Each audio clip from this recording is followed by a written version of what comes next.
우선은 헤드라인부터 살펴보고요. 시장 이야기 바로 나눠보겠습니다.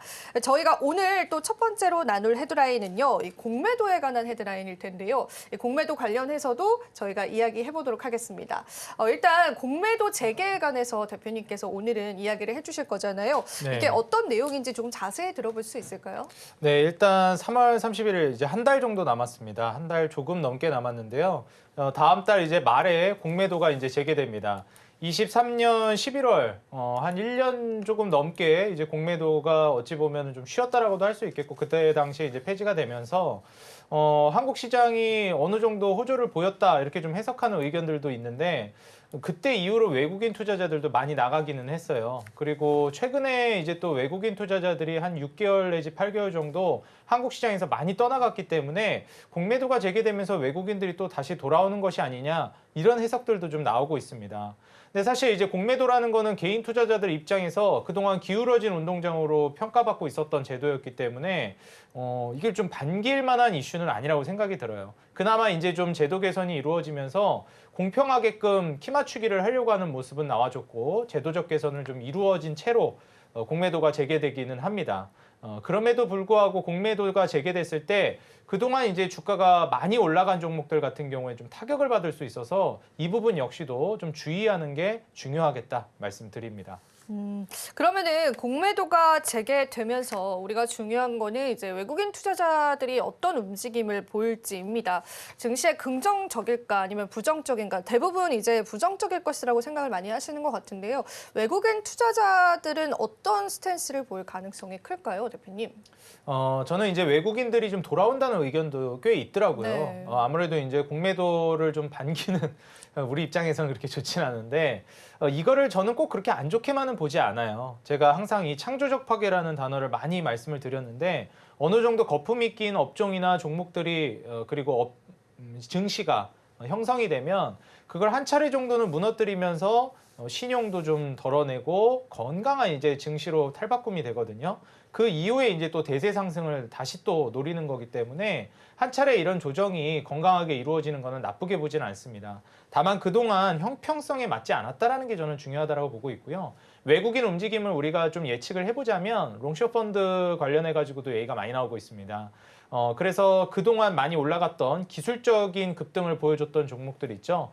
대표적으로 방산이라든지 조선이라든지 혹은 최근 또 급등이 나오고 있는 로봇 같은 경우에도 단기 급락이나 조정이 나올 가능성이 꽤 있다라고 보여져요.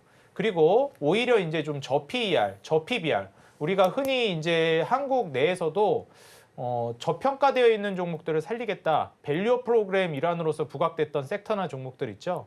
이런 쪽에서 저가 매수세가 들어올 가능성이 꽤 있어요. 그래서 그런 종목들 위주로 보시면 되겠고 그동안 외면받아 왔었던 저평가, 저PER, 저PBR 종목들 중에서도 저는 삼성전자도 또 이제 수혜를 받을 가능성이 있다라고 보고 있습니다. 그간 이제 한국 시장을 기관들이 많이 주도해 오고 있는 흐름이 올해 들어서 나오는데 요거를 잠깐 제가 차트 보면서 말씀을 드리도록 할게요.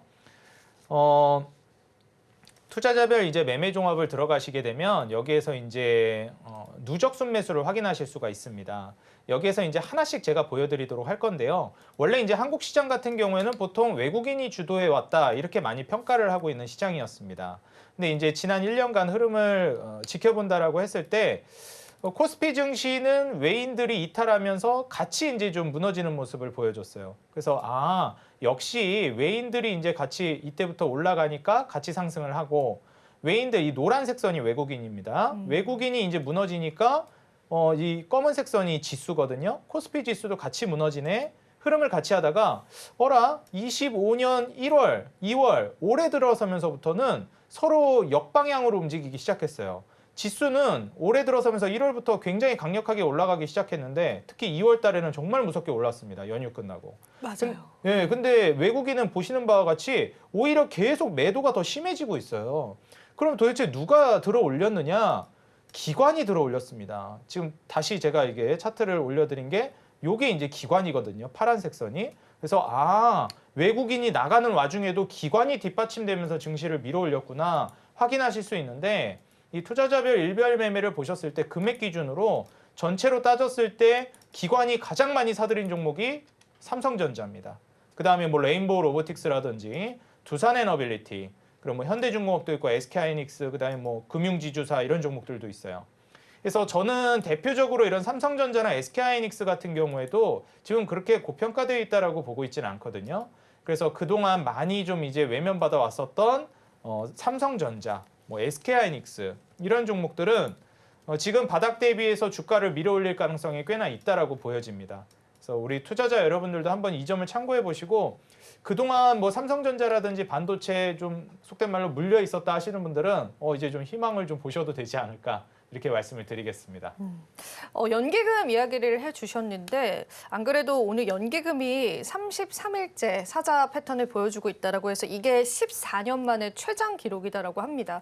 근데 이제 공매도 재개로 인해서 외국인이 또 들어올 수 있다라는 가능성까지 염두를 해본다면 증시적인 상황으로 봤을 때는 계속 코스피 지수가 2,700선 넘어서는 그런 상방까지도 갈 수 있다라고 보실까요, 대표님? 네, 저도 이제 아무래도 시장이 좀 어려웠는데 기관이 뒷받침이 되면서 다시 또 말아올리고 있는 흐름이 연출이 된 거잖아요. 근데 여기에서 이탈하고 있던 외국인마저 돌아오게 되면 상당히 시너지를 우리가 올려볼 수 있다라고 생각합니다. 결국 오르든 떨어지든 시장에서 돈이 많이 유입이 그래야 시장이 활성화되는 법이거든요.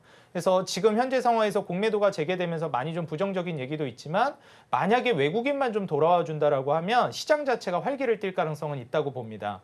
물론 공매도 이슈로 인해서 급락이 나오는 섹터나 종목도 있을 수 있겠지만 저는 변동성은 항상 투자를 하시는 분들은 내 친구다라고 생각을 하셨으면 좋겠어요. 변동성이 많이 나와줄수록 우리가 수익을 낼 수 있는 가능성이나 그 폭도 넓어지는 거거든요. 그래서 오히려 이번 변동성이 공매도 이슈로 인해서 좀 나오게 되면 어떤 섹터들은 좀 익절을 하면서 마무리를 지어나가는 방향을 보시는 게 좋겠고 어떤 섹터는 혹시 거기에서 좀 급락이 나온다거나 조정이 나오면 강력하게 베팅을 하면서 저가 매수세를 노려보는 게 좋을 것 같다라는 의견입니다. 네, 좋습니다. 오늘 또 국내 증시가 또 한 번 상승을 해주면서 2,700포인트에 관한 기대감들이 시장에 나오고 있습니다. 긍정적인 의견의 무게를 실어주셨고요. 거기에다가 또 여쭤보고 싶은 거는 앞서도 언급을 해주셨지만 이 공매도 재개에 따라서 지금까지 고평가를 받았거나 급등이 좀 나와줬던 기업들 쪽으로의 차익 실현 혹은 이제 주가가 다시 되돌림을 보이는 그런 현상이 나타날 것 같은데 그럼 지금이 우리가 그러한 종목군들을 정리해야 될 타이밍이지 않을까 싶어요. 어떻게 보실까요, 대표님? 네, 저도 어느 정도 좀 의견에 동의를 합니다. 이제 조선 같은 경우에는 제가 이제 장기적으로 계속 긍정적으로 말씀을 드리고 있고 여전히 저는 더 갈 수 있을 만한 모멘텀이 있다라고 보는데 이번 공매도로 인해서 한 차례 조정이 쭉 이어질 가능성이 높다라고 봐요. 그렇기 때문에 그간 이제 조선 종목들로 수혜를 잘 보고 계셨던 투자자분들은 일정 정도라도 차익 실현을 좀 하시는 게 좋겠다 말씀을 드리고요. 거기에 더불어서 방산이라든지 특히 뭐 전력 인프라 이런 종목들도 이제는 일정 정도 물량을 익절하는 방향으로 가시는 게 좋겠다라고 생각이 듭니다. 반면에 이번에 공매도 이슈로 인해서 시장이 급락한다거나 고점에 있었던 종목들이 조정이 크게 나온다라고 했을 때 오히려 기회로 삼아 볼 수 있을 만한 섹터로는 뭐 로봇이라든지 그다음에 AI, 제약바이오 같은 혁신 업종들 있죠.